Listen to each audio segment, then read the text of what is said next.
Hi everyone, నేను mister faculty Shravan Kumar. Welcome to BC study circle. British India కాలంలో లేదా దానికంటే ముందున్నటువంటి ఈస్ట్ ఇండియా కంపెనీ కాలంలో భారతదేశంలో ప్రోగ్రెసివ్ లెజిస్లేషన్ యాక్ట్స్ లేదా అభ్యుదయ చట్టాలు అనేటువంటిది జరగడం జరిగింది. ఈ అభ్యుదయ చట్టాలు అనేటువంటిది ఎవరు భారతదేశంలో మొట్టమొదటిసారిగా ఇంప్లిమెంట్ చేశారు లేదా ఆ అభ్యుదయ చట్టాల పరంపర ఎవరి నుండి కొనసాగినదంటే మొట్టమొదటి ప్రోగ్రెసివ్ లెజిస్లేషన్ యాక్ట్ అనేటువంటిది 1806లో శిశు మాతా భ్రూణ హత్యల నిషేధ చట్టాన్ని లార్డ్ వెల్లెస్లీ చేయడం జరిగింది. దీనినే మనం 6th రెగ్యులేషన్ అని పిలుస్తాం.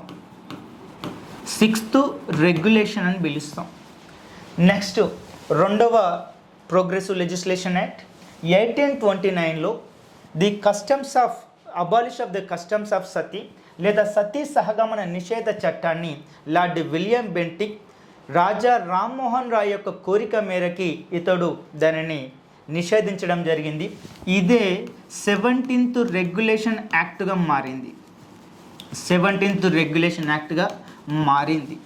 Next one third progressive legislation act 1856లో వితంతు పునర్వివాహ చట్టం విడో రీమ్యారేజ్ యాక్ట్ అనేటువంటిది లార్డ్ డెలహౌసీ ఈశ్వరచంద్ర విద్యాసాగర్ యొక్క కోరిక మేరకు చేయడం జరిగింది.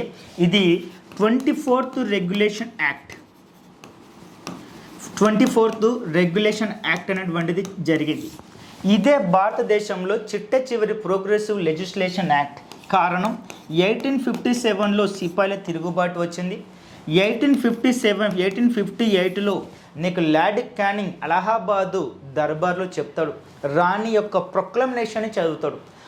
ఆ యొక్క ప్రొక్లమేషన్ ప్రకారం ఇక మీదట భారతీయుల సాంఘిక విషయాల్లో మత ఆచారాల్లో మేము ఎలాంటి జోక్యము చేసుకోము, ఎలాంటి అభ్యుదయ చట్టాలు ప్రోగ్రెసివ్ లెజిస్లేషన్ యాక్ట్స్ మేము చేయము అని చెబుతుంది.